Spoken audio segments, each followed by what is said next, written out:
Last week, the largest technology company in the world, Apple, held its annual meeting of developers. You know, the people who you've never heard of who are making the apps and the programs that will run your life. Online video, like our show, continues to be the fastest growing segment of the internet, with virtual reality, or VR, one of the key technologies of our video consumption future.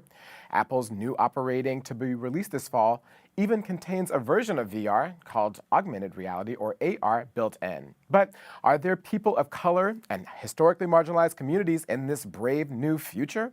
Here to discuss that with me in the studio is Katrina Jones, Director of People and Inclusion at Vimeo, and by Skype, Princess Ojiaku, a neuroscientist who wrote a groundbreaking article about Black women in VR for Vice last year. In full disclosure, I should say that our show's video is hosted on Vimeo. Katrina and Princess, welcome. Thank you. Thank you for having me. Thank you for being here.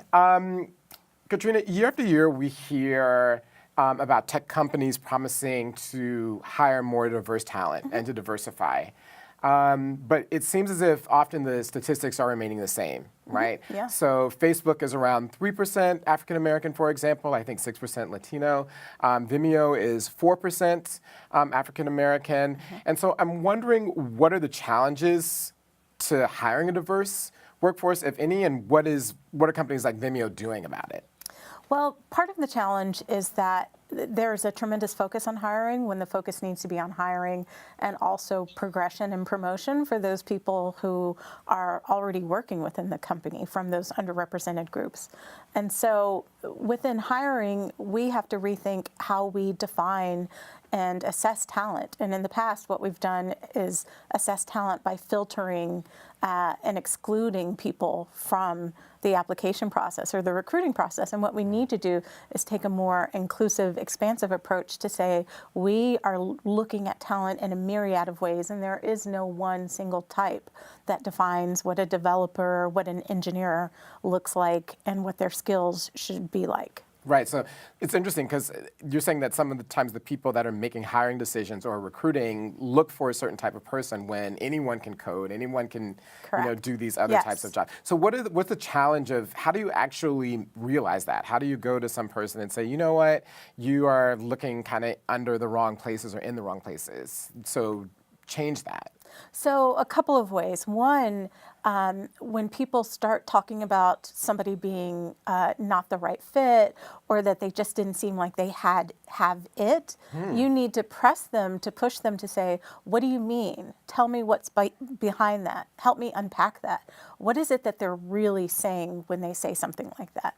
And you have to get people to actually stick to, in a quantitative way, how do you define this talent? Is it that they demonstrate a certain number of skills, or have a certain years of experience, or actually having people participate in code tests and actual assessments, like live assessments or online assessments that really are better predictors of somebody being able to do the job versus they just don't seem like a fit. So part of your job is being therapist. Yes. Princess, in your article that you mentioned, sort of shifting more to the content creation side from the corporate side, you spoke about Hyphen Labs, which is led by two women of color who are using Afrofeminism in VR to combat sort of the effects of racism and other isms. Can you talk a little bit about that? Sure. I actually first came across them at South by Southwest, and they were presenting some of their products, and that's how I discovered like all the things they were doing, like using VR to kind of put people into another person's shoes, and also creating these products to help people, discover what things they might have not have thought about before. I guess I thought it was a lot different than anything I'd seen before. It was actually my first VR experience, and I think that shows how inaccessible that is to most people. And I think just having that be more accessible and having products available that are catered to people of color and their specific needs is something that's lacking. So that's why I wrote the article about it. And can you talk, you specifically speaking about how it helps to combat PTSD, which can be a legacy of trauma, of racial trauma, of gender trauma, a whole host of traumas. Can you talk a little bit about how entering that world did that or does that? Yeah, I guess so the world is, so they've kind of set a snippet up of a hair salon where you have this experience where you're getting your hair done. And, Black women and our hair is a very special thing, but. Tell me about it. So you're getting your hair done, you're in the salon, they're putting these electrodes onto your scalp. And then after that, you steep your hair and you go through this experience. And the experience is supposed to be therapeutic. It's supposed to mimic transcranial stimulation, where you are getting therapy by having electrodes kind of stimulating your brain through your scalp.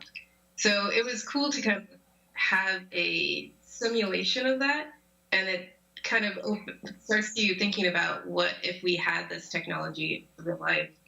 Katrina, I think it's interesting about sort of the conversation with Princess and all of us is how a lot of times we hear that one of the issues is the pipeline issues, right? There are not enough people that have skills, and so we need to focus on people that are now 5, and then in 20 years from now, we'll be able to have them have jobs. But I mean, it's clear that there are people right now who know how to create VR experiences and have the skills to be able to do what they need to do in order to be a part of that. How do you go about folding the existing talent or letting people know, or sort of going to existing talent and finding existing talent and bringing them in? You have to be intentional about going out and sourcing and looking for diverse talent and creating environments that welcome people into and underrepresented people into these companies. And so that's the primary way that you can identify talent, right? You need to first be a part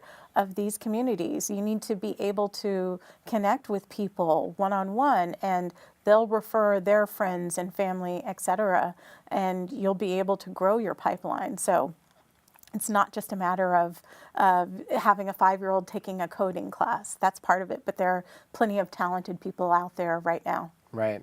Well, now you and Princess are a part of the same community, so when you have VR openings to call her, she'll know people, and vice versa.